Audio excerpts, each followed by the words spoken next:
Buenas tardes, Hola, buenas tardes, ¿qué tal? Giordano Juan Carlos. Sí, un placer. Escucha, tú vas a intervenir en los primeros, ¿verdad? Sí, Sí, bueno, perfecto. No sé exactamente, yo soy el host técnico, ¿no? Yo voy a hacer el Zoom. El compañero Shimon va a hacer el presidente, ¿no? Os va a llamar uno tras otro.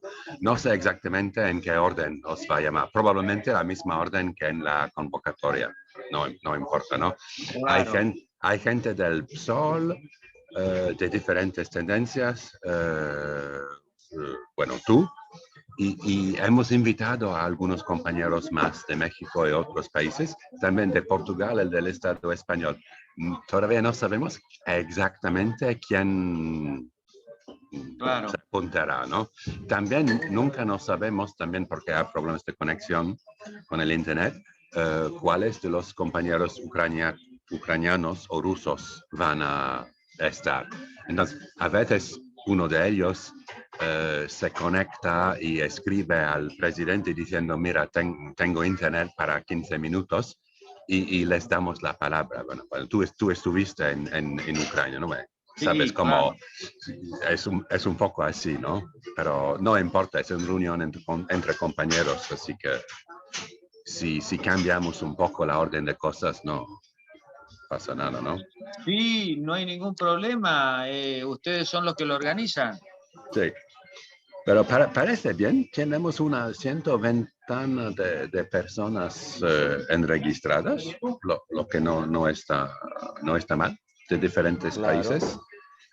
Bueno, a ver, pero no, me parece muy positiva, ¿no? Porque Sí, para, claro.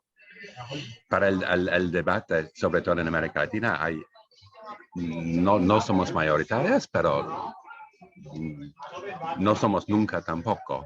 Así que Claro. Buenísimo, entonces yo estoy conectado y espero las órdenes que se vayan dando, la organización que esté previsto, con todo gusto. perfecto, gracias. Pues hasta luego. Bárbaro, hasta luego.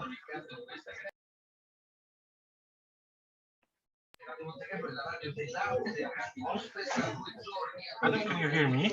Yeah, hi. I can hear you. Can you hear me? Yeah. You must be able to hear me. I was just speaking to someone. Hello. Hi, Adam. This is Remy. Hi, Remy. Hi. Pleased How to are meet you? you. Good, thanks. And you? Okay. Okay. Yeah, I'm hearing some backward noise. Okay. I guess I don't know who that is, but it's important that people realize Yeah. No, it's the noise. The background noise is me because I'm in a public place, but I'm only the Zoom host. It's Shimon is the chairman of the meeting, so it's okay. Okay. So I won't be speaking. I'm just letting people in and yeah, Zoom host stuff. So that's okay. So I'll set up the interpretation system. I guess the most of the panelists or the first people to speak will be speaking Castilian. We have a maybe for the Portuguese translator. Probably they don't come. In which case we will ask the Brazilians to speak in Spanish or in Portuñol, por lo menos.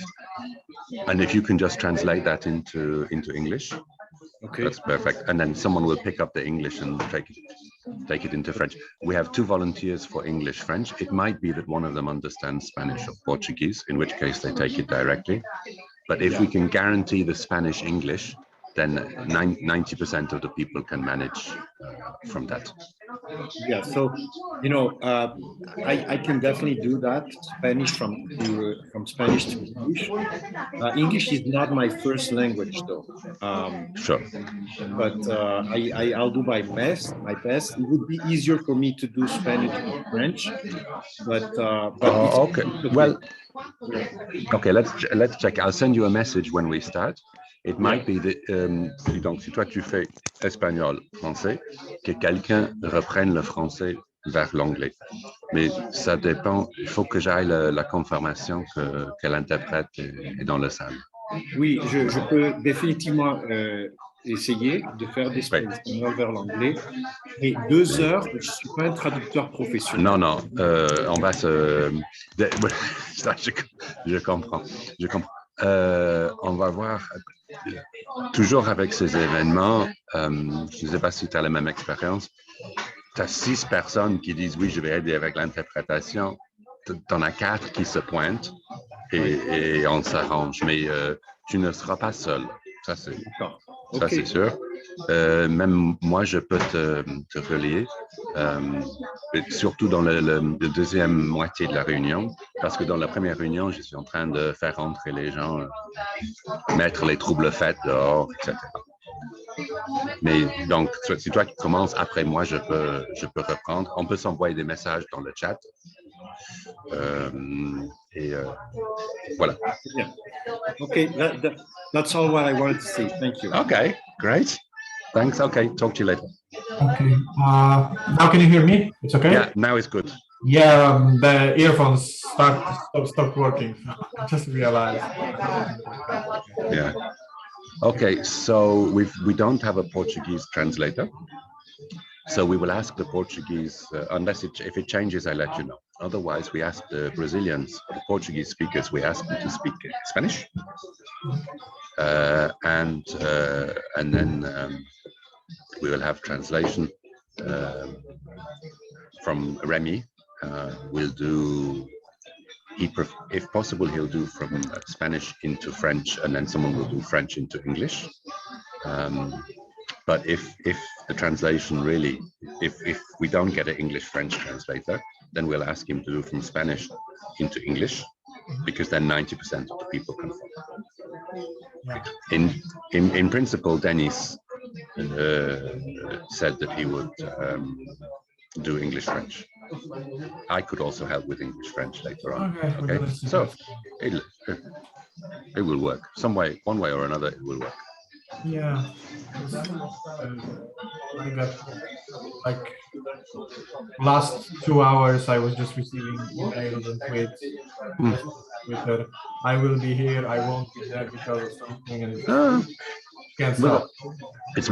We're recording it, so we'll put it on Facebook, and we can record it and then send a message to everybody who registered and say, here is the.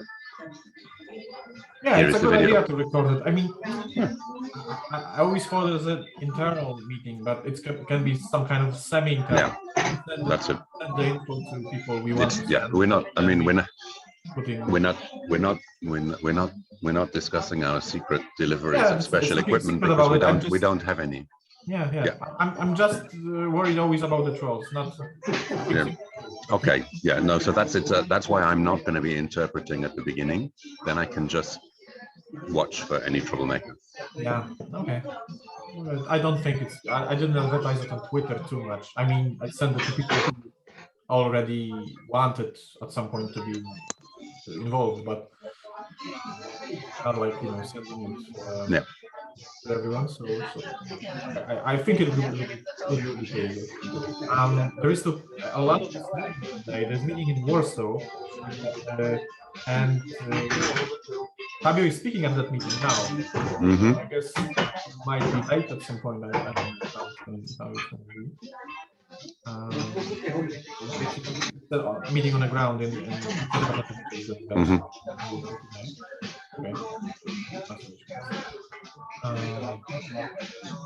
yeah, and what for the British? So we can't do it technically. They have a room, but they can't do a Zoom inside it. So we just Okay, let's not worry about it. Yeah, no, of course. I'm just Yeah. yeah. Okay. That's not a big deal.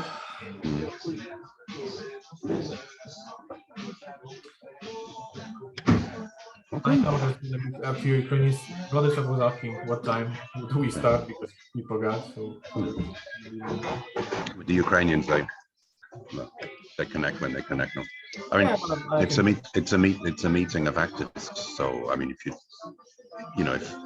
if you change the order of things, or you say, well, let's stop now because we have a Ukrainian who's joining from her telephone, everybody is happy. Now people want to, everyone's here with the same motivation. No problem. The thing I will try to, before we start this Latino part, I will tell them that we don't want any discussions in terms of politics in Latin America, just solidarity stuff with Ukraine. Yeah. That limit ourselves to, let's say. Yeah. And I will say, I think I should say that because we are listening to Latin America people. We are here to learn. So let's give space to Latin American people, not anyone else. Because because in the previous meetings of this global network, we focused on Europe and Asia. So. Yeah. And then I will say to use the chat if you really want to say something, ask something. Anything in the chat you want to share, documents or links to videos. The chat we can tell it every 5 minutes. Use the chat and just don't forget. Yeah. But yeah, I will have to. Yeah, if it's gonna be really like around 100 people. Yeah. Just so all right now. Okay, now it's a meeting with a Latin American focus. This means okay. I'll talk to Remy in a minute about that. People may join a bit later, no? Like we don't worry if we start with not too many people, and then it'll come later. Yeah. As I said, there's so many meetings. I guess even those online live. I guess some people who attend the Warsaw one will be joining. That's what I heard. So it doesn't have to be like this. Okay, let me just talk to Remy about the interpretation system.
Hombre, yo veo a gente en pantalones cortos. Aquí estamos en invierno.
Okay, we will start in, I guess, 5-6 minutes, because there are still people coming in, and we got quite a large crowd registered.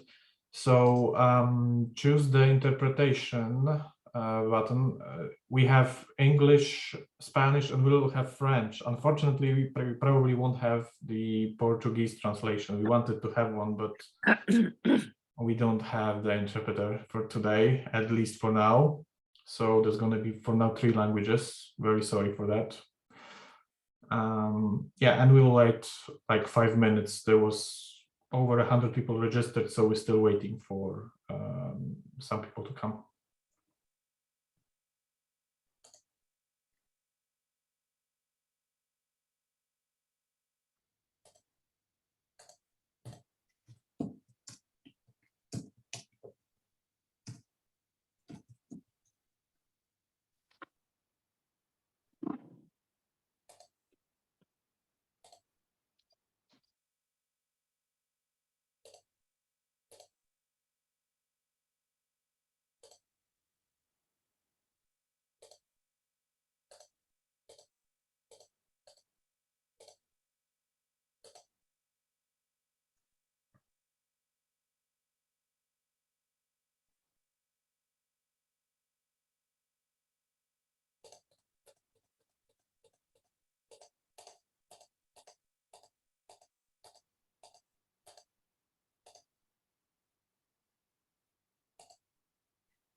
Okay, 3 more minutes and then we'll start.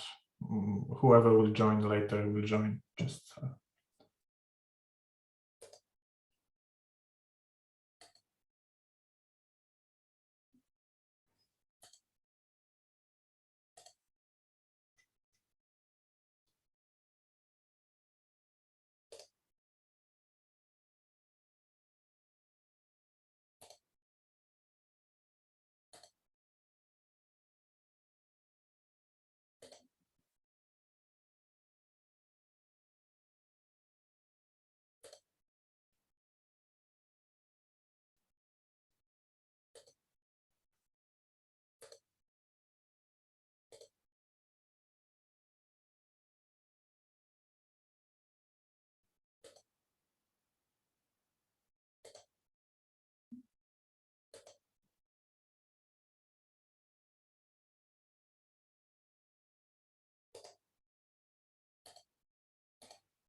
Okay,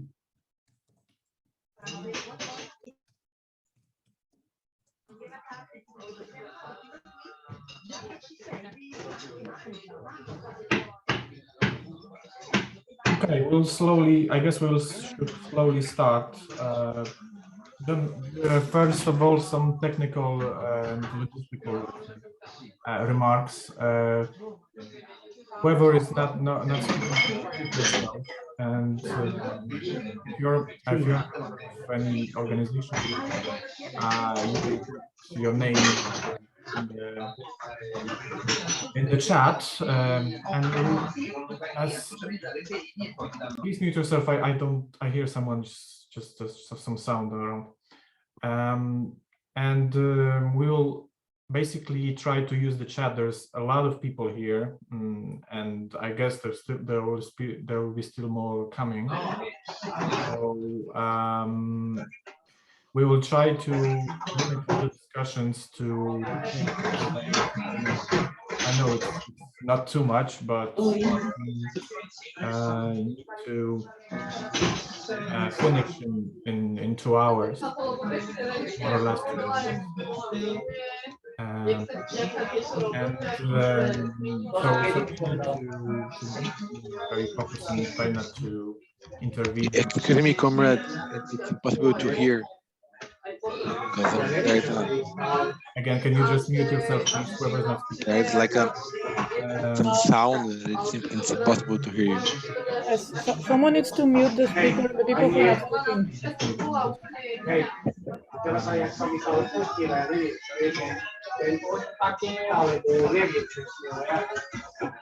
Adam, is Adam there? Please mute yourself. Okay, now we got muted. Okay, so we will, for those who are unfamiliar with this idea of the global network in solidarity with Ukraine, it's an idea that came up when the European Network in Solidarity with Ukraine, which consists of groups of leftist organizations and individuals who support armed and unarmed Ukrainian resistance, try to, gather some more information about other solidarity groups in other continents.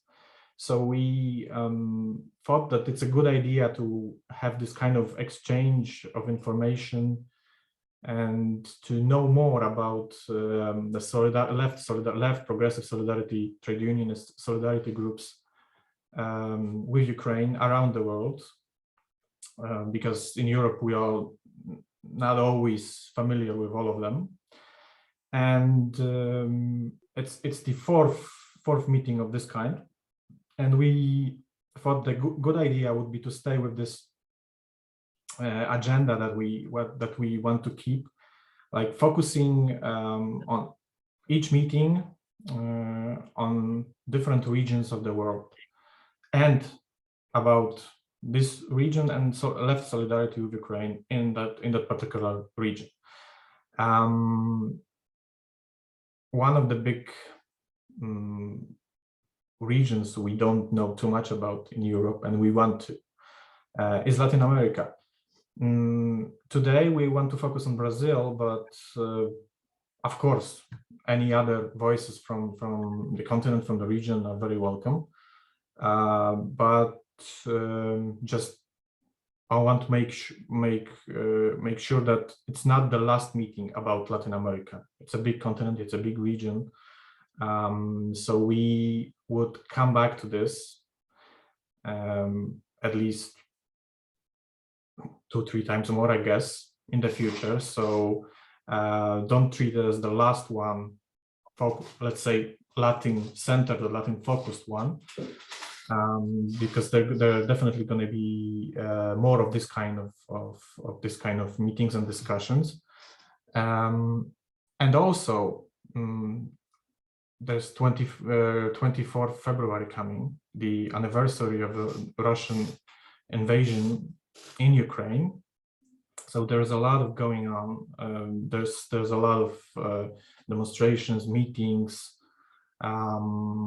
actions around solidarity with Ukraine, also organized by our network and other solidarity groups around the world. So we also want to talk about this, to know more also what's happening in Latin America in terms of concrete solidarity in the week of around 24th of February. So that's just a short description of what we want to talk about today.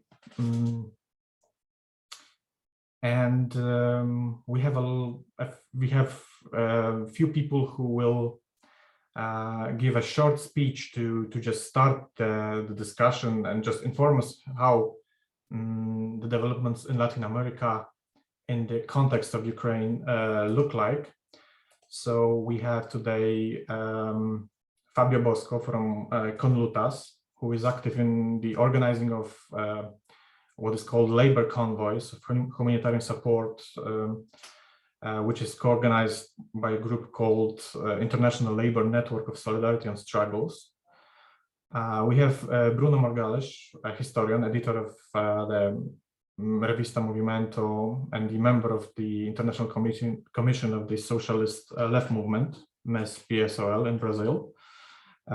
We have Tarcia Medeiros, who is a former national secretary of PSOL, and also Israel Dutra from also the PSOL and MES organization.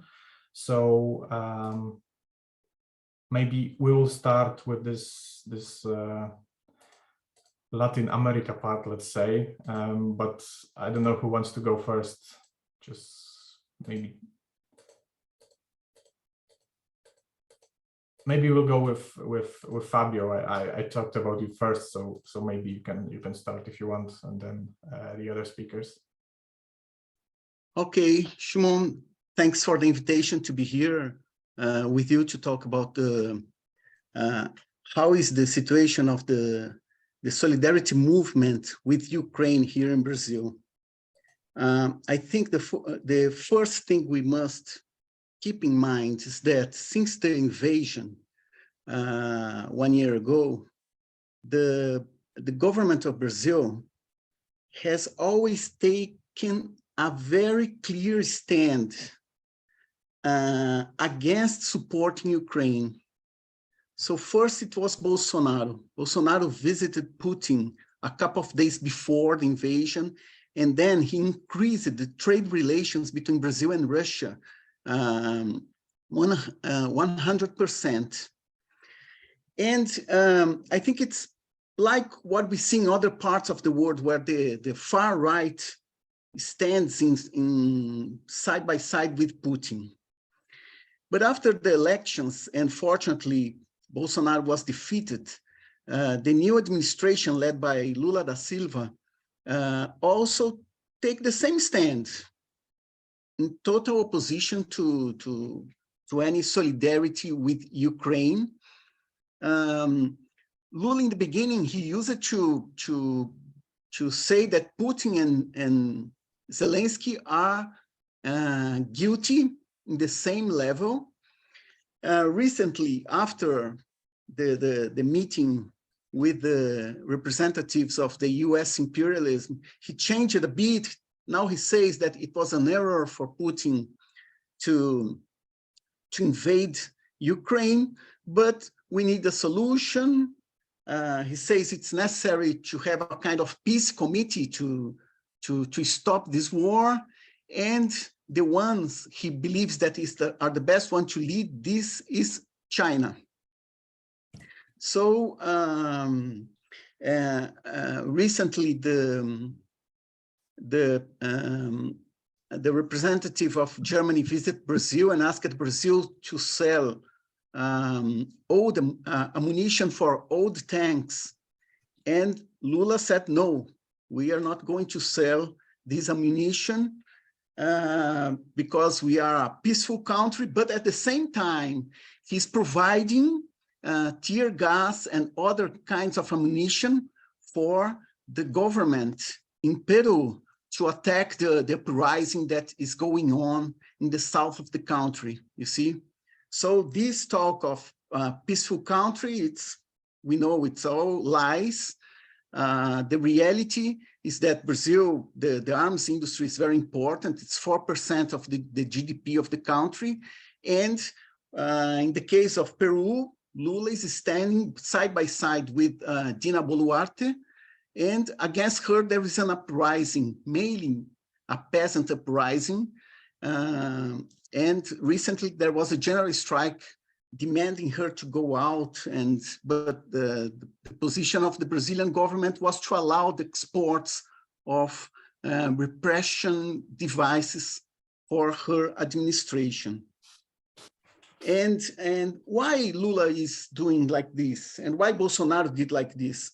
Okay, there is some economic issues that exist, fertilizers, but I think that Bolsonaro, in reality, he looked to Russia and he wanted to do in Brazil the same as Putin doing in Russia. You see, he wanted to a military dictatorship here in Brazil. And so he sympathized with Russian regime. And Lula, on the other side, he's trying to build this kind of BRICS. You see, this alliance of China, Russia, South Africa, and Brazil, and India.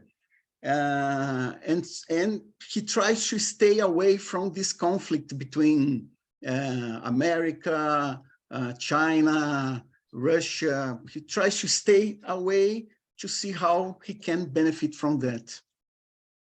Regarding if we have a government that do not take a stand in solidarity with Ukraine, if you go to ordinary people, you see the working class, despite of the distance and all the troubles that we are going through here in Brazil, there is a lot of sympathy and solidarity towards the suffering of the Ukrainian people among the Brazilian working class. And the Ukrainian community in Brazil is very active in building solidarity. There is a huge Ukrainian community in Paraná state in the south, but also in other places here in São Paulo. They have been active in building solidarity, doing demonstrations and things like this in São Paulo. I'd like to tell you that among the left wing, we have the same problem we have everywhere in the world. The majority of the left wing organizations, be them reformists, Stalinists, they do not support Ukraine. Unfortunately, in Brazil, the political organizations that have a clear stand in solidarity to Ukraine are the PSTU, the party I'm a member of, the United Socialist Workers' Party, and the left-wing revolutionary groups inside PSOL. You see, the others, there is no clear stand to support Ukraine. And on the opposite, there is a lot of campaign against sending weapons to Ukraine and justifying that Putin was in some way right because of NATO and all these lies that we are used to hear. Among the labor movement, here in Brazil, we have 10 labor federations. The only one that's active in building solidarity with Ukraine is SP Com Lutas, the Labor and People's Federation that I am a member of. And we are working together with other labor organizations of the International Labor Network for Solidarity and Struggle. So last year, we sent 2 convoys of the campaign we call Workers' Aid to Ukraine. The first one, we went to Lviv. There was a conference on May the 1st, organized by the Ukrainian socialist organization called Socialny Ru. And the second one, we went to Kryvyi Rih, which is an industrial center, where we were in touch with the local Miner and Metal Workers Union. Both of them, we take humanitarian aid. And in December, we held an international conference with 200 people from 23 countries to talk about the worker solidarity to Ukraine. And now, the activity we are doing now is we invited the president of the Minor and Metal Workers Union of Kryvyi to come to some cities in Europe. He's starting today visiting Warsaw. There will be a talk. There is a talk there now. And then he'll move on to Paris, Lyon, Madrid, Lisbon, and then Milan, Padova, and Katowice. So these activities are open. So anyone of you who wants to help us in the organization, who wants to publicize these events, it's open to everyone who has a clear stand in solidarity with the Ukrainian workers' resistance. So that's all. Thank you. Yeah, okay, thank you very much. I think we might have people who will be interested in Lisbon, maybe. I see someone. Okay, let's go along the line we had at the beginning. So I'll let Bruno speak now, and then the rest of the speakers, please. Okay. Thank you, Simon. Thank you for the invitation of the comrade Adam Novak too. My name is Bruno Magalhães. I'm from the International Commission of the Left Socialist Movement of the Socialism and Liberty Party, MES-PSOL, in Brazil. Bruno, just a second, sorry. I forgot to say one thing. We have this now for the French translation, so whoever wants French, just sorry for that. Yeah, So I need to wait? No, you can go now. No, I just forgot. Okay. So, okay, now you can go, please. Okay, so this is my introduction. And we from my organization, from the MES-PSOL in Brazil, we since the beginning of the war were very in touch with the solidarity, and we are in this kind of solidarity activity since 1 year ago. No, I think and I want to salute Comrade Fabio, because we are part of Conlutas, and we saw the incredible solidarity work that our federation, Workers' Federation here in Brazil, share with the Ukrainian workers in the caravans. So it's for us very important, all of these activities that the comrade said. And I think here in Latin America, we have a major problem at the beginning of the war. It was the doubts about the features of the Russian imperialism, and because there's a lot of, well, we are in the backyard of the North American imperialism, and we have a huge debate about the NATO and about the American imperialism in the day by day of our countries in Latin America. So I think at the beginning, this was at the beginning of the aggression, this was a major problem to us, how to explain, how to debate with honest leftist comrades, with all the people that we in our party in PSOL, we have a lot of comrades that supports the Putin regime and things like that. It's terrible. Well, but for us, it was very important, this kind of doubts about the Ukrainian right to self-determination, about the Ukrainian far right. For us, it was very important, and it's important to share here the articles, the pieces, the production of comrades of the Eastern Europe, comrades from the Social Neruk. We have Dennis Pilas here, a comrade that wrote a lot about the situation. Well, Zahar Popovich, that a comrade that we invited here to Brazil and was with here for 1 week, sharing his experience. And for us, this was very important, because that it's a new debate for a lot of comrades that are debating the situation in Ukraine and aggression in Russia here in Latin America. So as the idea of the Russian imperialism, it was not a shared idea in the most part of our debate. So Comrade Zbigniew Kovalevsky has an important article that helped us a lot.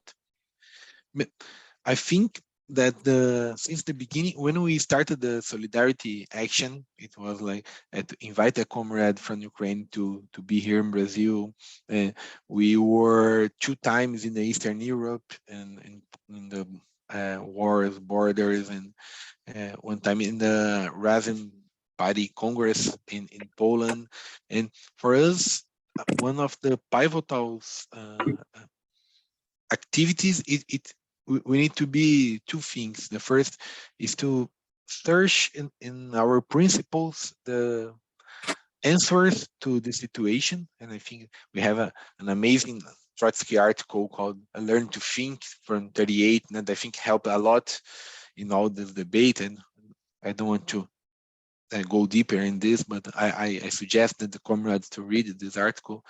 He made an interesting comparison between the Algeria and, well, okay, in the colonial Algeria. I think it's important. But another thing for us, it's in the center of our thinking. It's important to hear the comrades in Ukraine. It's important to hear the comrades in Eastern Europe, because it's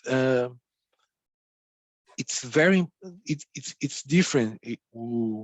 It's very easy to take an not so concrete pacifist position in Latin America when the comrades in Ukraine are being invaded and with a lot of human rights violations that we read all the day. So it's very important to hear the comrades there. And this, I wish to underline the role of the organizations of the Eastern Europe, like the Socialnéruk, or even the Razem Party in Hungary, the Zikra, and another organizations in Eastern Europe. That I think that helps a lot to understand what means to live at the borders of the Russian imperialism. And well, to finish about our activities, we have a difficult situation here in Latin America because we have all the contradictions of the Brazilian government that Fabio already said. We are fighting in a campaign against the Ortega's dictatorship in Nicaragua. There's a changed situation in the last weeks there. There's an explosive situation in Peru with the dictatorship of Dina Boluarte. So we have a lot of internationalist tasks in Latin America. But I think in the last year, we be part of the activity of Conlutas, we be part of all the initiative called by the European comrades, but also the initiatives here in Latin America, as the journey of the comrade Zaha. But I think and I wish to finish with this, I think we need to think about how to plan to maintain the solidarity, because it's like maybe if you cannot have like another activity, this week of global mobilization, it was very important for this. But I think because we are in the best moment to talk about it, because the Putin regime are beginning closer and closer. The Putin right-wing feature, it's more clear for a lot of organizations in Latin America. So it could be important to make another international activity to bring all these independent and radical leftists organizations in solidarity with Ukraine. Thank you. Thank you very much. Tarsia, please. Hola, ¿me escuchan? Hola, ¿me escuchan bien? Yeah. ¿Sí? Ok. Sí, se escucha, se escucha. Ok. Gracias, gracias. Bueno, yo voy a hablar en español porque como es una iniciativa de fortalecer nuestra campaña latinoamericana de solidaridad a los pueblos ucranianos, me pareció mejor que hablar en español. Entonces, yo soy Tarcia Medeiros, soy militante feminista de la Marcha Mundial de las Mujeres. También soy parte de la Coordinadora Nacional de Comuna, que es una corriente interna al PSOL, que es el Partido Socialismo y Libertad, y que es una organización miembro de la sección brasileña de la Cuarta. Y bueno, nos gustaría traer un par de cosas como contribución a la discusión que hacemos en el día de hoy. Subrayando que la invasión de Ucrania decidida por Putin en 24 de febrero de 2022 ha provocado reacciones muy contradictorias en distintas organizaciones de la izquierda latinoamericana y en el movimiento obrero en nuestro continente. Incluso los gobiernos progresistas de este continente, bueno, no han tomado ninguna medida de apoyo en solidaridad al pueblo ucraniano como gobiernos. Y nos dimos cuenta que la mayoría de la izquierda latinoamericana está como que ajena a la resistencia popular que existe muy fuerte en Ucrania y también a las contradicciones que tiene que enfrentar el pueblo ucraniano y también los sindicatos de este país, no solamente para garantizar la defensa de sus territorios contra el invasor, sino también para luchar en contra de las reformas neoliberales que son impuestas por los patrones bajo la excusa de toda la crisis, de todo el estado de emergencia a causa de la guerra. Y entonces a nosotros nos parece que estos elementos hoy en día no son tan conocidos por la izquierda latinoamericana en general. Pero lo que nos gustaría subrayar con más fuerza es sobre la situación de las mujeres en esta situación de crisis y de conflicto bélico. Porque toda la solidaridad de mujeres en la frontera de los países que acogieron los refugiados de guerra demuestra que se reconoce que son las mujeres, los niños y los ancianos, que son la mayoría de los más impactados por toda esa situación de conflicto.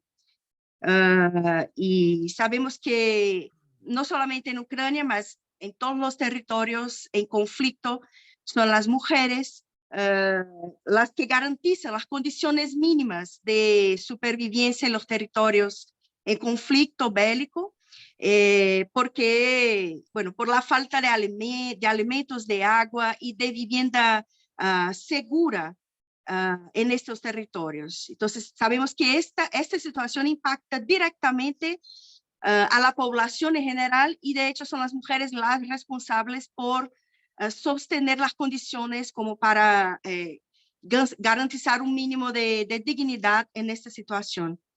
Y aún más grave que eso, además de las privaciones materiales, son las mujeres las víctimas de violaciones que incluso son utilizadas como armas de guerra para someter los pueblos dominados. Entonces, en todas las partes del mundo y también en Ucrania, eso también ocurre con las mujeres ucranianas. Y bueno, por eso, esta situación también a nosotros nos parece que es un poco también desconocida por la gravedad que tiene. Y pensamos que la visibilidad de estos hechos específicos ocurridos con las mujeres ucranianas puede fortalecer los lazos de solidaridad con las mujeres latinoamericanas.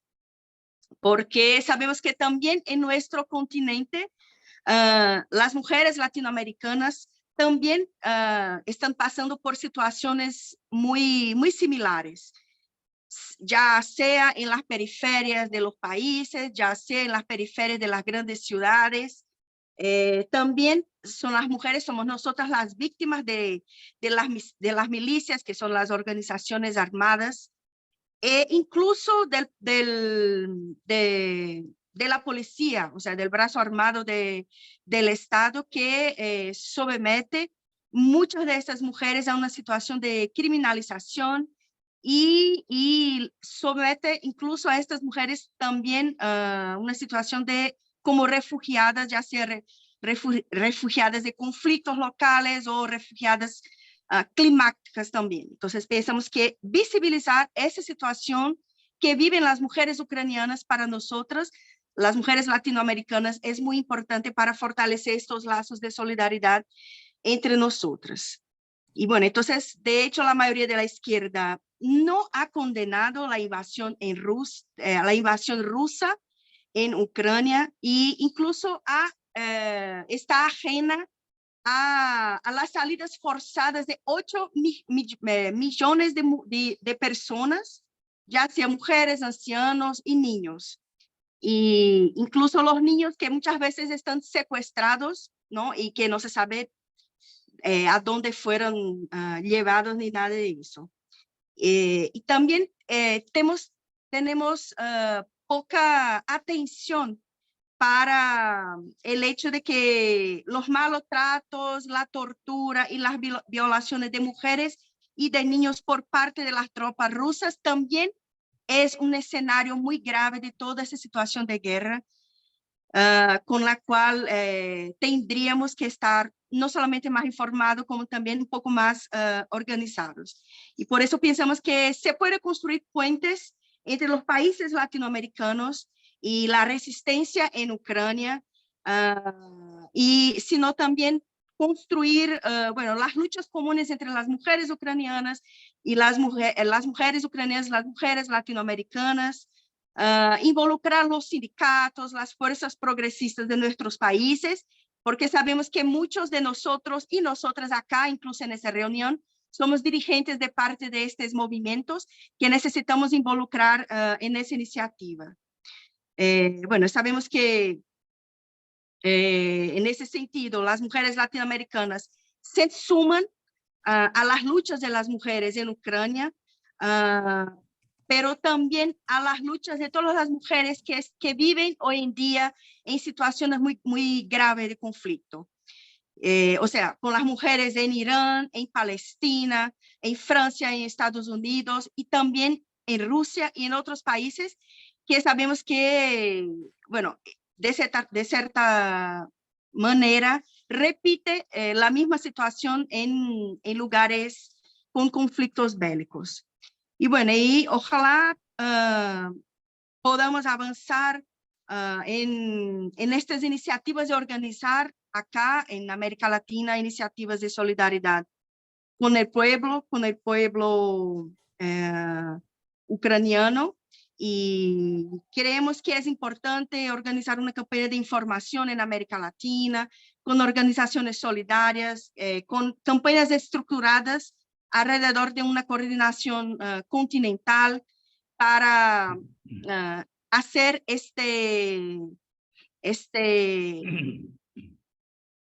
bueno, esta coordinación común entre los países. Y igualmente importante sería sumarnos a la red de solidaridad con los pueblos en Ucrania y a diversas movilizaciones e iniciativas.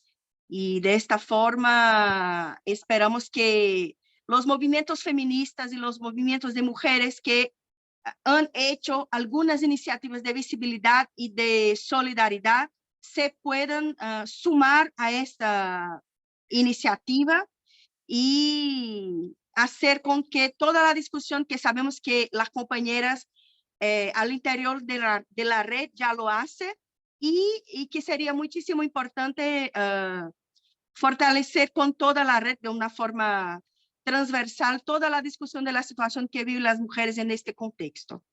Es un poco de lo que nos gustaría traer al debate, y estamos a la orden para alguna duda o alguna pregunta sobre este tema. Gracias.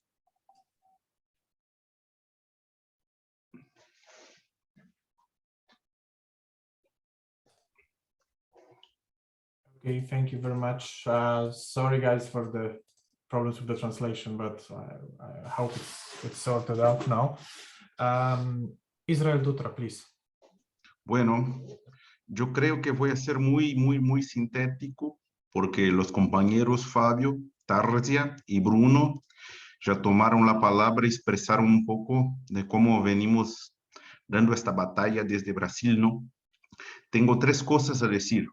Uno, agradecer a Simon, a Adam y también a Zakhar, porque estamos desde hace un año recibiendo los compañeros. Hay una comunidad ucraniana muy fuerte en Brasil, en Paraná y São Paulo.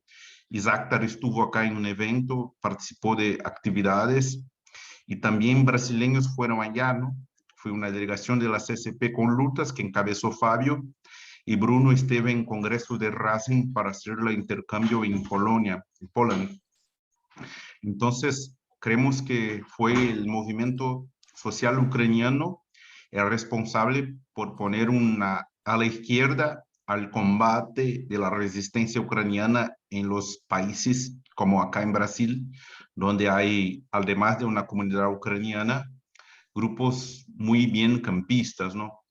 Lo segundo es que tenemos que ser francos, tal cual el DSA americano, dentro del PSOL, yo soy el secretario general, hay dos posiciones, ¿no? Una posición de un grupo que tiene, en la verdad, tres posiciones, ¿no? Una posición de un grupo que se lleva muy ligado al PT, como habló Fabio, que dice que la guerra son entre dos iguales, ¿no? Entonces, hace un signo de igual entre el opresor y el oprimido, que va desde Lula hacia la parte del PSOL, que está Boulos y otros.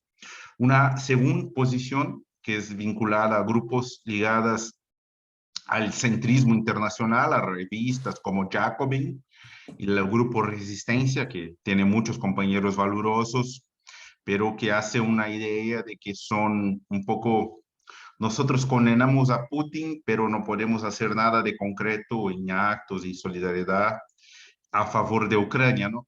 Entonces hace como una especie de posición ni que en última instancia es funcional a Putin. Y una tercera posición que está a la izquierda del PSOL, como Comuna y otros compañeros, y el PCTU y otros sectores anarquistas y mismo bien combativos, que en Brasil se plantea el problema de hacer manifestaciones, ni que sean pequeñas, de apoyo a la comunidad ucraniana y al movimiento social ucraniano, ¿no? Tenemos una compañera que es una inmigrante ucraniana y rusa que vive en Brasil, Svetlana, que hizo traducciones muy importantes y tuvimos también traducciones de Denis y de otros acá en Brasil, ¿no? Entonces, estamos a plena discusión entre estos tres sectores, ¿no?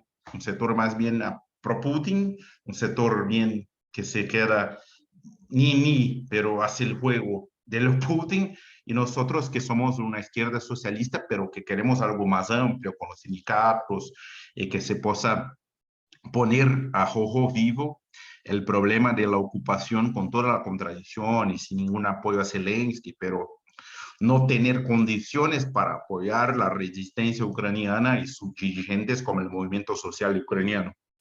Y lo tercero, y concluyo con eso, es que tenemos que poner acento y eje en las actividades de solidaridad, ¿no? Eso es muy importante porque en una guerra tenemos una lucha de contrainformación que los estados, bien la OTAN y bien la gente de Putin, tienen agencias, tienen gente involucrada en los grandes oligopolios comunicacionales, y nosotros solo tenemos a nosotros mismos, ¿no? O sea, las organizaciones de la clase, la izquierda radical, las organizaciones de derechos humanos, y creo que es muy importante lo que están llevando compañeros para hacer estas actividades, ¿no? Alfons y otros compañeros de España, los compañeros Catherine y otros de Francia, y no quiero nominar a todos, pero es un trabajo de Sísifo ¿no? Que se llevan a las costas del mundo, pero es muy, muy importante. Nosotros desde Brasil estamos como en una obligación política y moral a hacer lo mismo.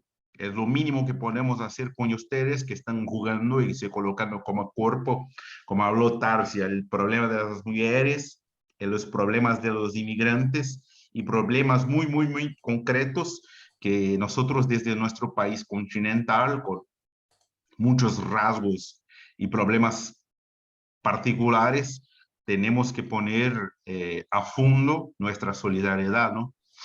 Entonces son estos tres temas. Agradecer a los compañeros del movimiento social ucraniano, decir que estamos en una plena batalla contra los campistas en Brasil, que tienen peso, pero creemos que estamos avanzando posiciones. Y lo tercero, lo que sea, estamos a disposición, como estuvimos con la gente del Irak, como estuvimos con la Palestina, como estuvimos con Kurdistán, con Sahara Occidental, con Cataluña y con cualquier nación oprimida que esté siendo invadida por un imperialismo, sea quien sea pintado de rojo, de azul, amarillo, que sea, estamos acá, camaradas. Muchas gracias.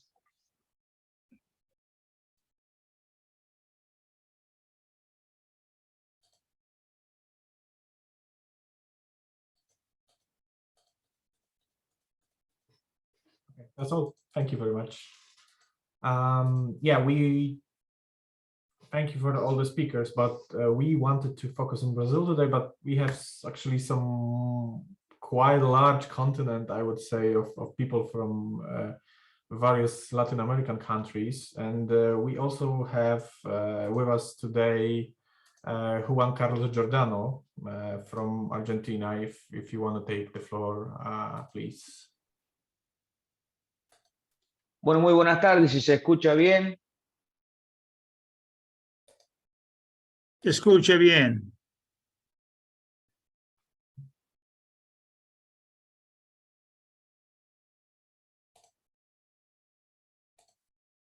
Okay, we don't hear each other. Unidad.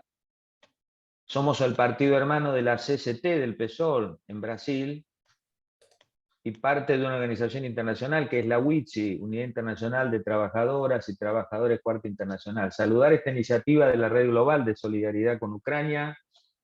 Estamos a disposición de impulsar distintas iniciativas, claro, en Latinoamérica, y anunciar de que este día viernes, próximo viernes 24, cuando se cumple un año de la invasión, vamos a hacer un acto público en el Obelisco, en Argentina, Buenos Aires, unitario, con parte de la izquierda, no toda, porque lamentablemente no toda la izquierda, incluido parte de la izquierda trotskista, tiene esta postura, pero con aquellos que la queremos, que la venimos impulsando, vamos a hacer un acto. Y particularmente, bueno, estuve el honor de poder ir en el primer convoy de la UITSI el 1 de mayo del año pasado a Kiev, como parte de las 3 acciones internacionalistas, delegaciones internacionalistas de apoyo material y político a la heroica resistencia ucraniana, ¿no es cierto? Porque el objetivo que nos une a todas y todos es redoblar la campaña por fuera Putin de Ucrania. Darle todo el apoyo a la resistencia ucraniana. La resistencia ucraniana pide apoyo de las organizaciones de la izquierda occidental, como dicen ellos, y por supuesto decimos no a la OTAN. Y ningún apoyo al gobierno de Zelensky, que se ha encargado en este año de descargar la crisis de la guerra sobre el pueblo ucraniano, con decretos antiobreros, con pagos de una deuda completamente usurera y fraudulenta, salvando a los oligarcas ucranianos, de manera que de esa postura, independiente de la OTAN, independiente de Zelensky, dijimos claramente en su momento y lo sostenemos, y ese es el llamado a no ser neutrales, porque la causa del pueblo ucraniano y de su resistencia es una causa justa, de un país oprimido por expulsar al invasor que él es imperialista Putin. Ya los medios empiezan a recordar la mentirosa campaña, un año de la invasión, mentirosa campaña de Putin de desnazificar a Ucrania. Y cuando fuimos a Ucrania pudimos comprobar por la resistencia y por la izquierda ucraniana diciendo, el primer nazi es Putin, porque su objetivo era ocupar Ucrania. Ucrania no tiene el derecho de existir para esa dictadura imperialista como lo es el régimen de Putin. Una masacre, genocidio de la población civil. Por eso repudiamos a esa falsa izquierda que apoya a Putin, porque dice que hay un contrapeso de Putin, de Rusia, de China contra el imperialismo, vergonzosamente, los Maduro en Venezuela, el gobierno de Cuba, la dictadura de Ortega. En Argentina, por ejemplo, el peronismo, que se dice nacional o popular, Alberto Fernández se reunió con Putin antes de la invasión y usa la guerra para decir que el ajuste que aplica en Argentina es parte de los males que vienen de Ucrania y demás, ¿no es cierto? Entonces, bueno, es importante también resaltar, para estar en el debate, ¿no? Es incorporarlo, que lo que iba a ser un triunfo rápido por parte de Rusia se transformó en un fracaso militar, político, a pesar de la superioridad en armas del imperialismo ruso, porque se impidió entrar en Kiev, en Kharkiv, se recuperó Gerson. Eso lo hace la resistencia heroica del pueblo ucraniano, de su clase obrera, de sus sindicatos combativos, que son los que ponen los muertos, no los oligarcas ucranianos defendidos por su gobierno. Le ha generado una crisis política muy grande al gobierno de Putin, ha habido cambio de 3 comandos militares, ha habido expresiones de resistencia en la propia Rusia, que por supuesto un gobierno dictatorial reprime, ha generado una mayor crisis de inestabilidad capitalista. Entonces, bueno, nuestro apoyo tiene que ser incondicional, apoyo a la resistencia de forma incondicional, que incluye el derecho a armarse, con armas que vengan donde vengan. El imperialismo yanqui, el imperialismo europeo, han estado obligadamente por la situación a enviar armas, pero lo hacen en cuentagotas. Les niegan las armas esenciales que pide Ucrania. Estados Unidos, por ejemplo, ahora está Biden, se abrazó con Zelensky, pero no le envía los cazas combate F-16. Y dicen que con Alemania enviarían tanques y demás, pero solamente son promesas que enviarían una docena cuando necesitan más de 300. O sea, Estados Unidos, la OTAN, la Unión Europea no quiere que se derrote a Putin, sino forzar una negociación, ¿cierto? Entonces, bueno, claro que redoblar la solidaridad. Este viernes entonces en Argentina tenemos este acto solidario, haber hecho 3 convoys solidarios desde el punto de vista de nuestra organización internacional que está en distintos países, es parte de poner ese granito de arena que necesita la resistencia ucraniana. La primera fue en mayo entonces del año pasado con una ayuda material y política a jóvenes antifascistas, con delegaciones de Argentina que yo integré y del Estado español con lucha internacionalista. En noviembre, con compañeros del Estado español de lucha internacionalista de la UITSI de Turquía, también se fue a la ciudad minera de Kryvyi a ayudar al sindicato minero independiente, después se viajó a Zaporizhia, también a solidarizarse con el sindicato independiente de los ferroviarios, y hace semanas se dio la tercera misión de la UITSI, que se estuvo en la ciudad minera de Dropilia, en el Donbass, y también se apoyó al sindicato minero independiente, y de nuevo se bajó a Zaporizhia, o sea, en lugares muy candentes. Bueno, esa es la solidaridad que requiere esta hora, y sabemos que contamos con aparatos de gobierno, la burocracia sindical y la falsa izquierda que no apoya, entonces queda en manos de aquellos que podamos seguir actuando en solidaridad. Por eso estamos abiertos de nuestro partido, de Argentina, de la UITSI, nuestra organización internacional, de seguir participando de estas iniciativas de la red de solidaridad, ¿no es cierto?, latinoamericana y europea. Y bueno, las consignas son claras y hay que reforzarlas, ¿no es cierto? Fuera Putin y las ropas rusas, no a la OTAN, estamos completamente por la disolución y apoyo a todo tipo de la resistencia del pueblo ucraniano, y exigimos el asilo en la Unión Europea a los rusos que no quieren ir a la guerra, reclamamos la libertad dentro del interior de Rusia, de los presos y presos por oponerse. Y estamos claros que si triunfa el pueblo de Ucrania y la resistencia de Ucrania, es un triunfo de la clase obrera mundial contra el imperialismo. Y si me quedan 10 segundos, digo que esta lucha en Latinoamérica, hablando de Latinoamérica, ya se refirieron algunas compañeras y compañeros que hablaron, tenemos que unir esta lucha a las peleas que está dando el pueblo latinoamericano, abajo el gobierno de Dilma Boluarte en Perú, contra la intervención imperialista que se prepara en Haití, y el repudio esencialmente a los planes de ajuste del Fondo Monetario Internacional que aplican todos los gobiernos, ¿no? Lula, el peronismo y tantos son otros gobiernos, sean de centro derecha, sean de centro izquierda. Bueno, eso es lo que nos tiene que embargar al sindicalismo combativo y a la izquierda revolucionaria. Un saludo entonces a los organizadores de este evento, en nombre de Izquierda Socialista de Argentina, en el Frente de Izquierda Unidad, y de la UICI, nuestra organización internacional. Muchísimas gracias. Thank you very much. Yeah, as I said, we see quite a lot of people from the Latin America region, but also the Spain or Portugal as well. If you want to take the floor and want to say something about your perspective, but also concrete actions that are happening in the region around the week of the 24th in solidarity with Ukraine, actions that you are taking in this particular direction. Yeah, we'll gladly hear you. Just raise your hand button, just let us know.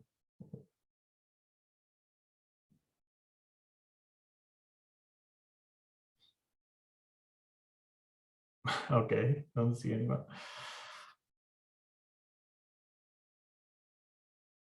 Okay, I don't know if Dennis is around. He can give a brief update on the situation in Ukraine. Yeah, I see you, Dennis, if you can, please. Yeah, hello.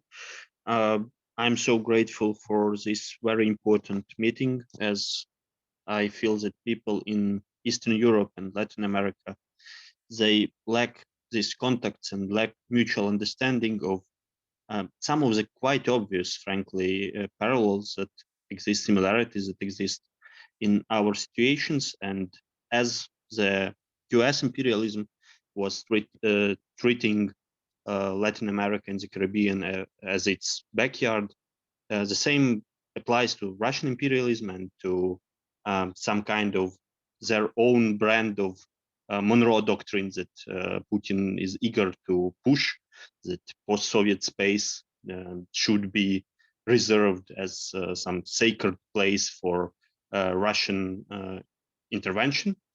And now turning to this question of recent updates, well, behind this very, big headlines of these days, namely Biden's surprise visit to Ukraine, Putin's another senseless address, but however, again, invoking threats, nuclear threats, and pulling off of the START treaty.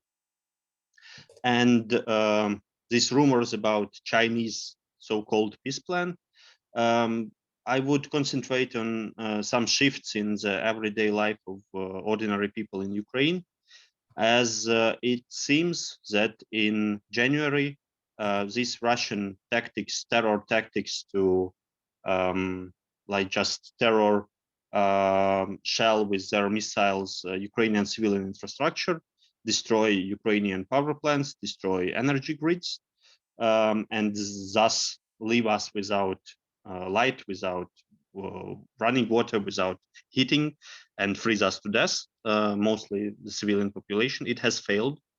And already for a couple of days, the majority of population in Ukraine is enjoying electricity without blackouts. So it seems that they have gave up on their this total war style, but still Russian shellings, they continue, and they are very devastating, especially in those frontline regions like Kharkiv or Kherson or Zaporizhia. And ultimately, given the fact that now we will have this year of full-scale war, So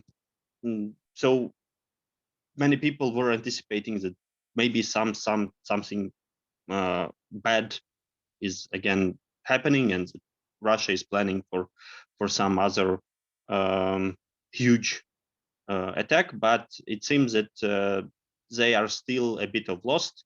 Their advance in like Solidar, Bakhmut, or Vuhledar has stalled. So we are now more or less in this situation of stalemate on the front lines.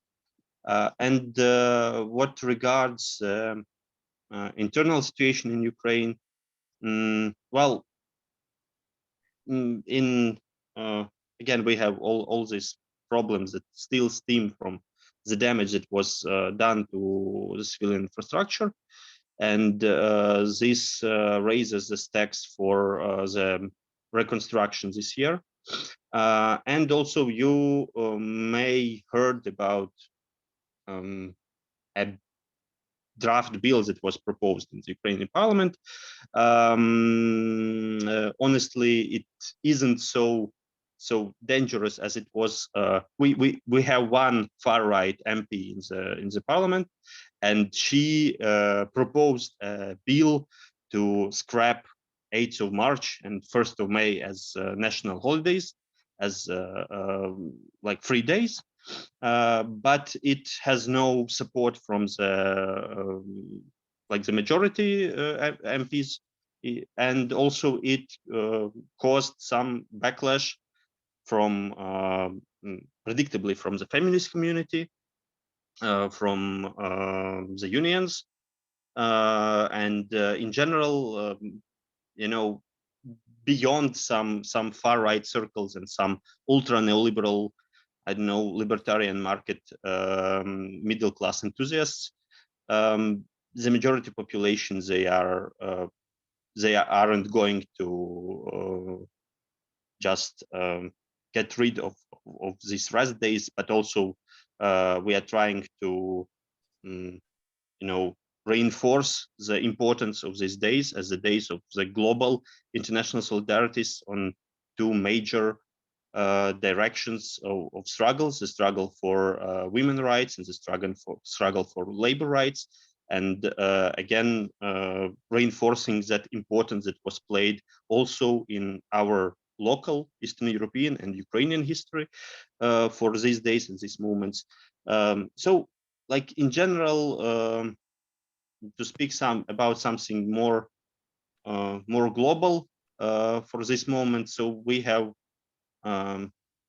not much has changed beyond this predictable shift in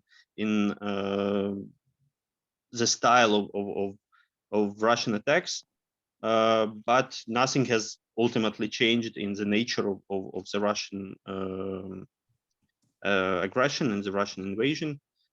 So it seems that again, the majority population is anticipating that Ukraine will get more tanks and heavy armors that may help to push the invaders from those territories that have been occupied since the full-scale invasion. But still, it's more complex issue. So it's still requires lots of other prerequisites for the success of Ukrainian resistance. And again, we need to continue our push for a just reconstruction and the push for writing off Ukrainian debt, and also trying to connect these issues with those issues that are experienced by people throughout the world and in Latin America as well. So I think that, for instance, the debt issue is something that is quite common for both of us. So let's continue our cooperation of solidarity. Thanks. Thank you. Thank you very much.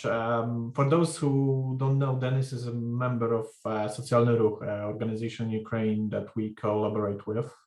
But I clearly see there are some more Ukrainians here. So if you want to take the floor and say a few words about the situation in Ukraine or the diaspora, if you want, I think it would be interesting. I encourage you to do so. We have also anti-war Russian activists today with us here. So maybe Eric from the Swedish anti-war Russian group wants to take the floor. Hi, yeah, my name is Eric, and thanks a lot for inviting me today. I just wanted to say really a couple of words. I represent the anti-war committee in Sweden, Russians Against the War.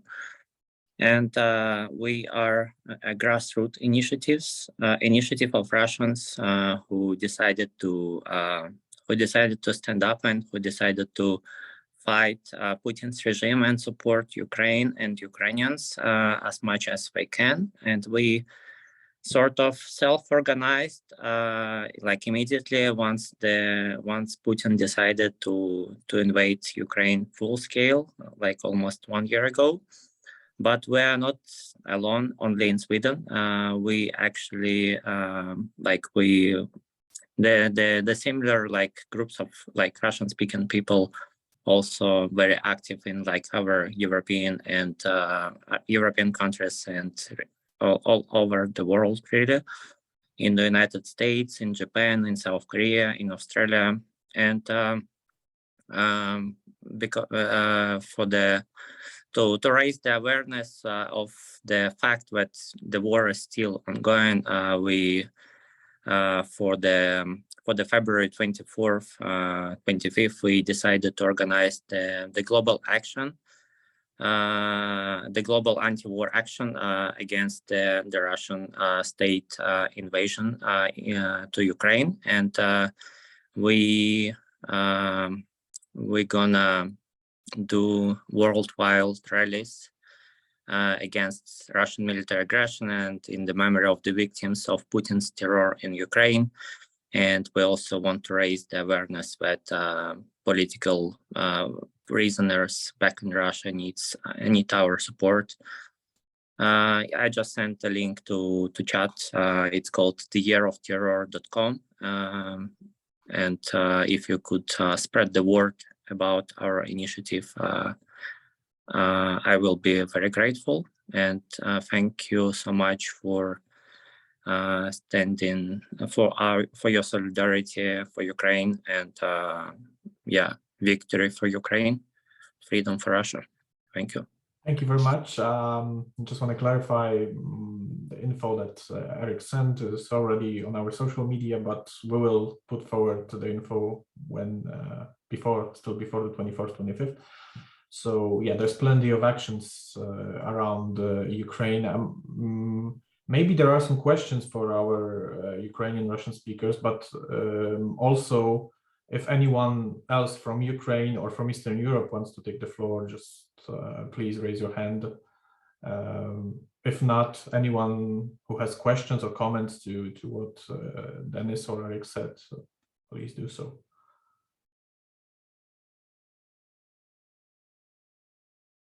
Okay, I don't see anyone, but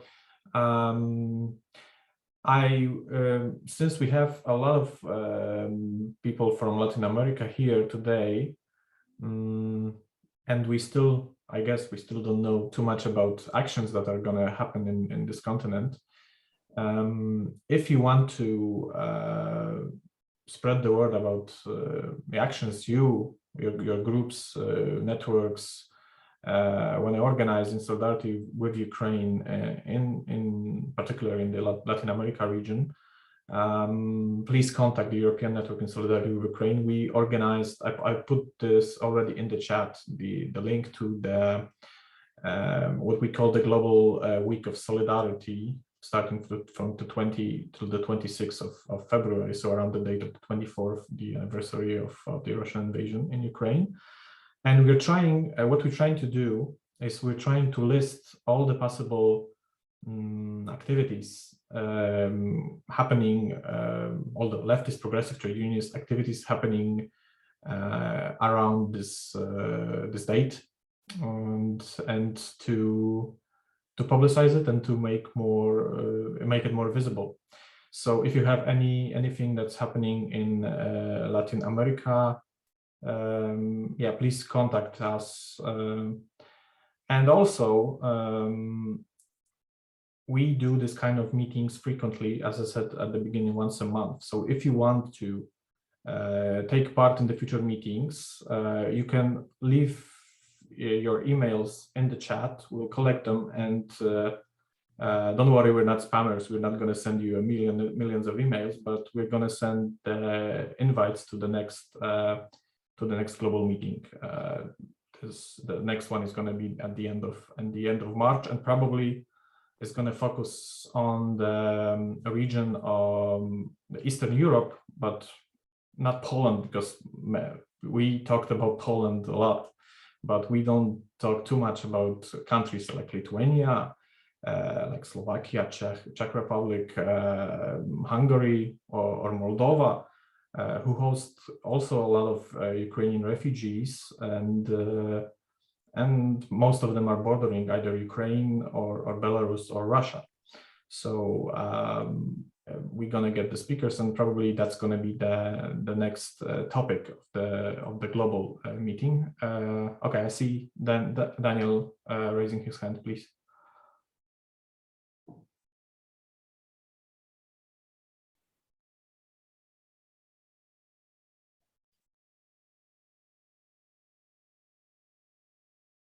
Daniel, you're muted.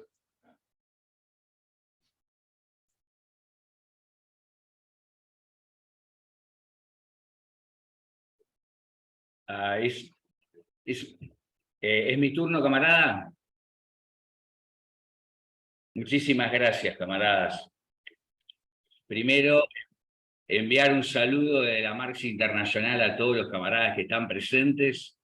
Un gran abrazo a un año de la invasión fascista de Putin sobre Ucrania. Tenemos que celebrar, en primer lugar, camaradas, que la invasión fue derrotada, que Putin no logró tomar Kiev y que las masas y el pueblo ucraniano logró derrotar a Putin en el campo de batalla. Hoy Putin quedó reducido solamente a una parte del territorio ucraniano y apenas si puede avanzar a duras penas, sintiendo ya una crisis política en el régimen de Putin, producto de la derrota que ha sufrido el año pasado a manos de las masas y del pueblo de Ucrania. Estamos viendo una verdadera revolución, una guerra de liberación nacional del pueblo ucraniano que está triunfando.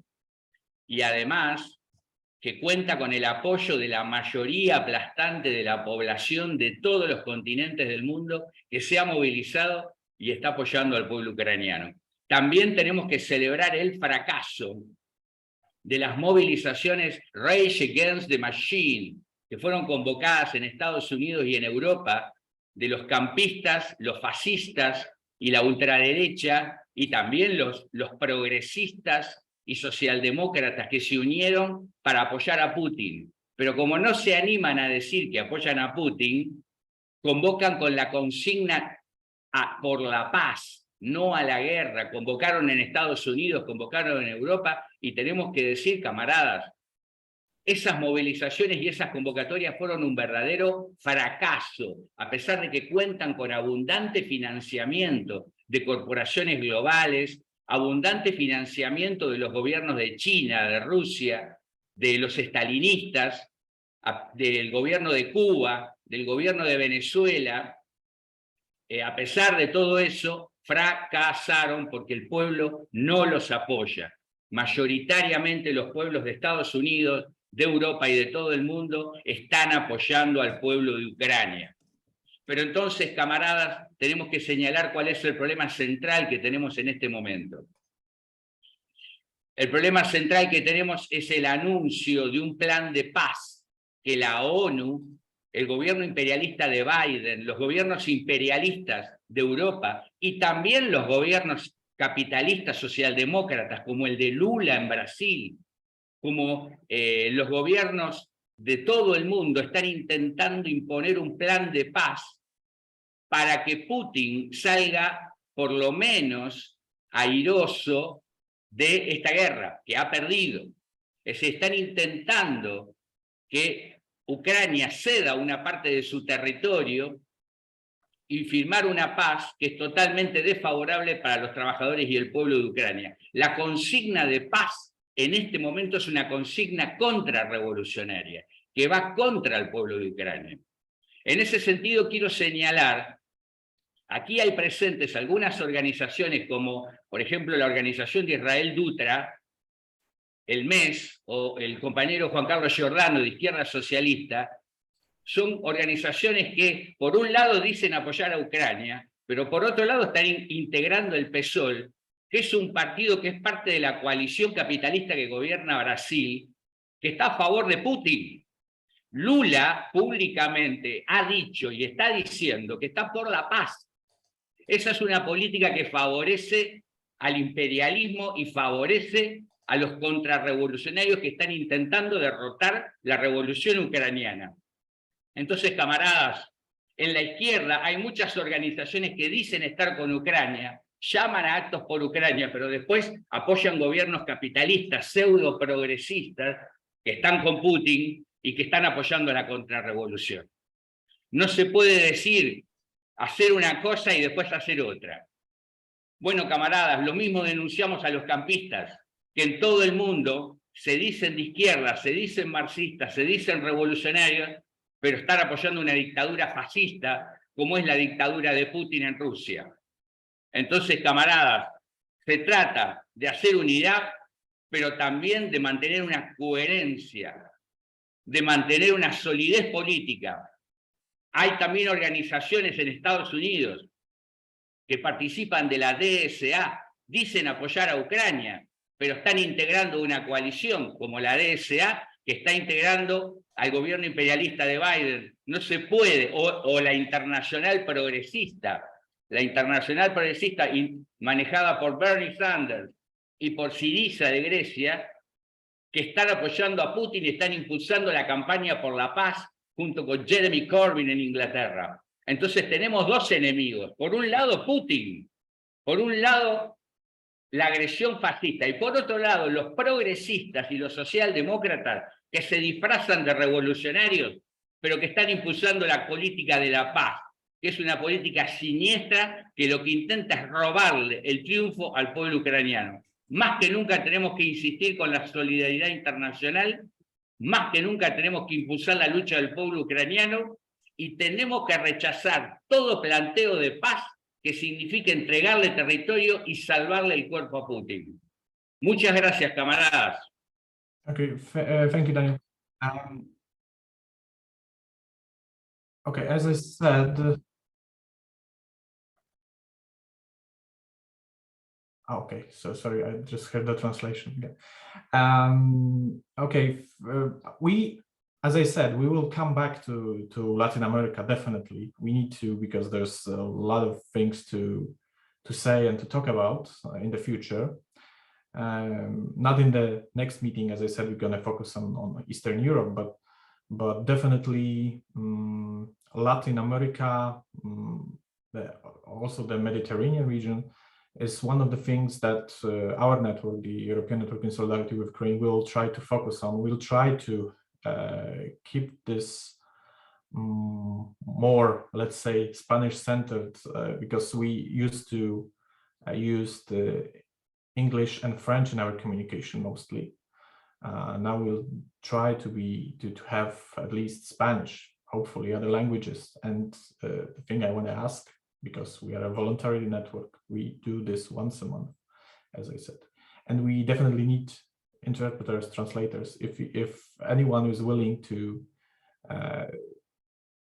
try to do this once a month or just once, please just contact us. We'll be very happy. Beatriz, please.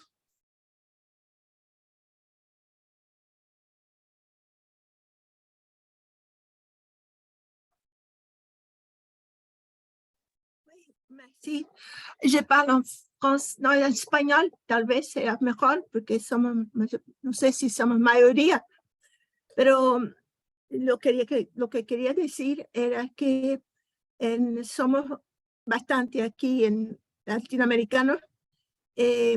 Las propuestas que han sido son muy buenas en el sentido de intentar coordinar las acciones de solidaridad con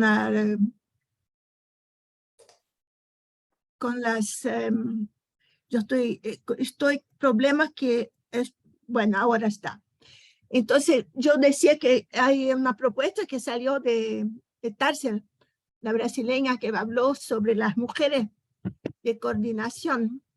Tenemos que agradecer y hacer una grande homenaje a los compañeros de Conluta, a los compañeros del mes del PSOL, que han comenzado hace un año ese trabajo de información, batalla ideológica interna e externa con la izquierda brasileña y latinoamericana. Yo encuentro que tenemos que ver qué tipo de batalla tenemos que hacer, pero sobre todo de información, porque lo que yo veo es que hay poca información de lo que pasa realmente. El compañero dijo que ahora ya la izquierda, por lo menos una parte de la izquierda, comienza a tomar conciencia de las deformaciones de las posiciones ideológicas trágicas que tiene Putin y su gobierno y todos los personajes mafiosos que existen en su gobierno. Yo creo que la cuestión de la Ucrania, la guerra y la invasión por el imperialismo ruso, es una cuestión que yo creo que va a cambiar mucho la izquierda en general. La importancia de esa guerra para la batalla política e ideológica en la izquierda es muy importante. Y las consecuencias de esa guerra yo creo que van a ser muy graves, muy graves. El sentido de consolidar las deformaciones que tienen algunas tendencias, sensibilidades de la izquierda. Y tal vez haya una posibilidad de filtraje de esas tendencias. Nosotros que participamos de partidos distintos o de tendencias distintas, pero con un objetivo muy claro de la necesidad de una solidaridad concreta de la parte de los partidos, de la parte de los sindicatos, tenemos que también envolver los movimientos populares, los movimientos obreros, para que ellos también participen de esa solidaridad. Como decía la compañera brasileña, Tarcia, que tenemos puntos comunes, no solo con las mujeres, pero con los obreros, con los pueblos marginalizados, oprimidos. Y tenemos que buscar esos puntos comunes para intentar hacer lucha cada vez más internacionalizante al nivel regional o a nivel internacional.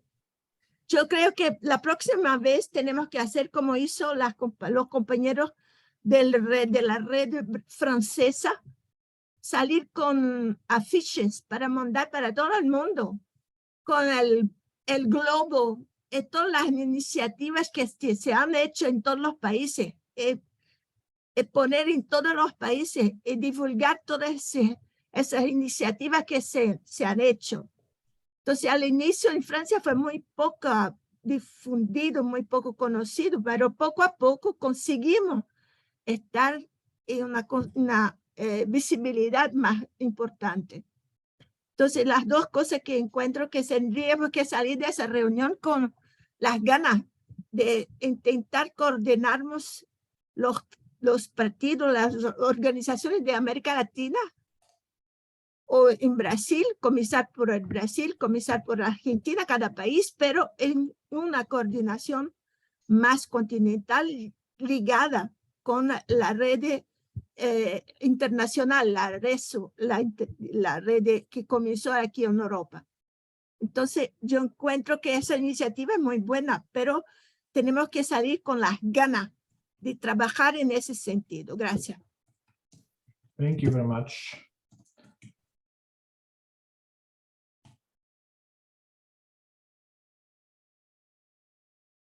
Yeah, thank you very much. I think it's the beginning of, creating some more links with the groups in Latin America who support Ukraine, and maybe creating some kind of joint networks like we have in Europe or in North America. That's the idea. Of course, it's going to be your choice to how to work with this, but I think it's a good idea to have some formalized way of keeping groups in who support Ukraine together at some point. So it would be a very good development if we could have this kind of network partner in Latin America also. And I just wanted you to see the chat. There's quite a lot of information about the solidarity actions of the 24th that are happening. So it looks pretty good. We will also collect this and put it on the website. So if you want to leave any information in the chat, or you want to say it now, just please do. Yeah, and that's just some final information, I guess, because we will. The idea of this meeting was it to be some kind of informal, semi-informal, as I said at the beginning. But we think it will be a good idea to also give other people opportunity who couldn't attend for several reasons. To attend this meeting, to see this. So it will be on our YouTube channel soon, and I think we can do this every month as well. Okay, again, I see Simon, please.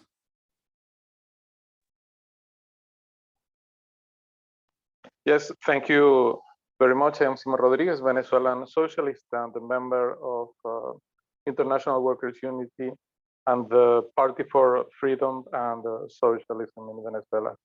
I wanted to add, since many of the speakers before me were very clear on the difficulties we face with a majority of the left that is really into campist and pseudo anti-imperialist positions, which imply in the end simply a capitulation to the Russian position.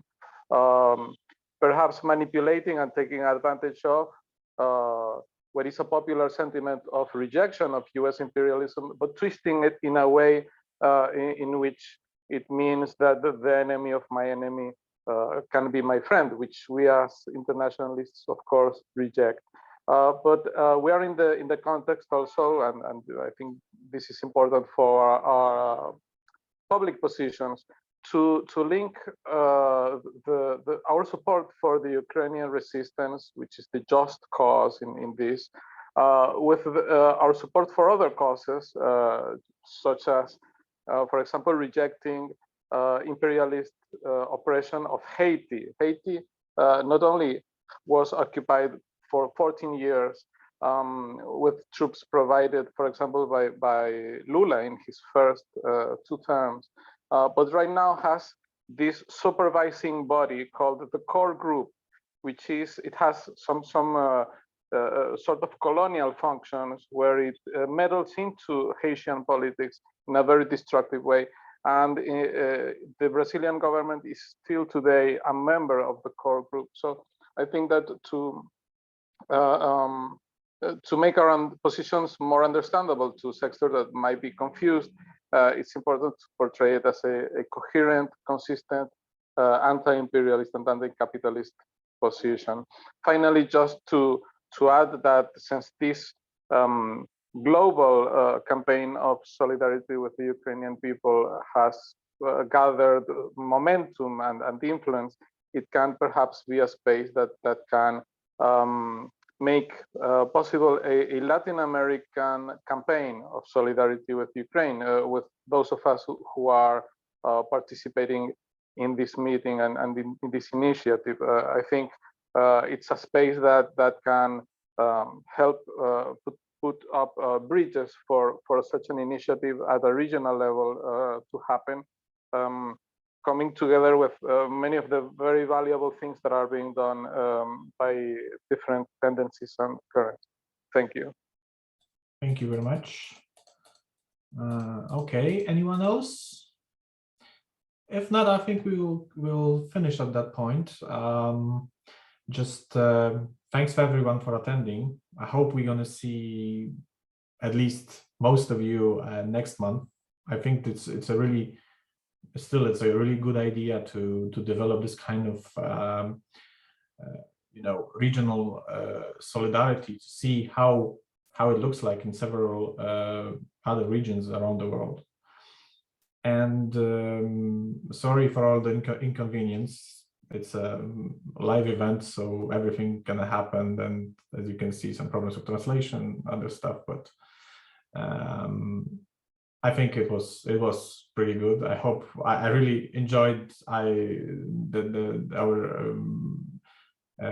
what our speaker said. I learned a lot. So that's I think that's the biggest value of this kind of meetings. So thank you very much, and good night, guys. At least it's night for me. So. Thank you, comrades.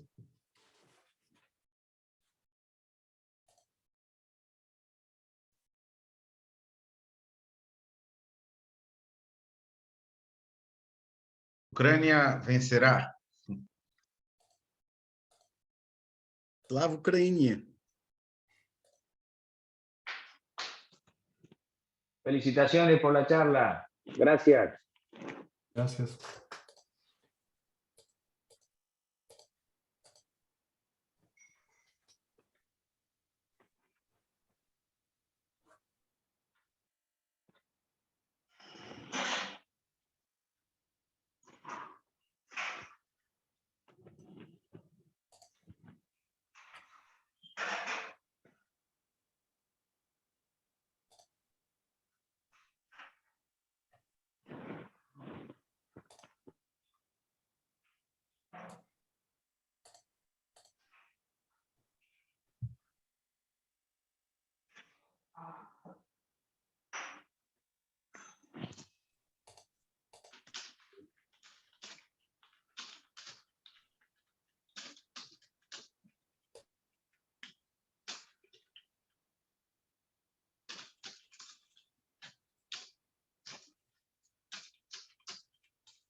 ¿Estás ahí con la pantalla? Juan Carlos, ¿estás en la pantalla? Este es el grandes edificio. Molt bé, està bé. Vale, adeu, adeu.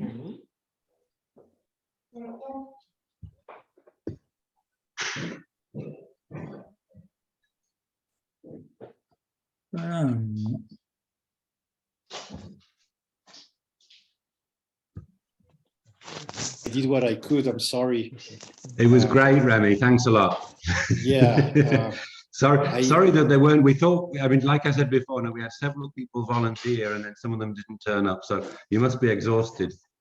Yeah, no, I did what I could. Sometimes they go a little fast, you know, so, sure. But also the other thing I wanted to say is that it wasn't clear to me when people were speaking in English if I had to translate into French or Spanish. Yeah. So sometimes I did Spanish, sometimes I did French. So, but then it was very good because some of the Anglos were writing in the chat. Oh, actually, I can understand more Spanish than I thought. So it's quite positive. Right. No, I think for me, it was really good to know that there's been some initiatives from Brazil and Argentina. That's great. Yeah.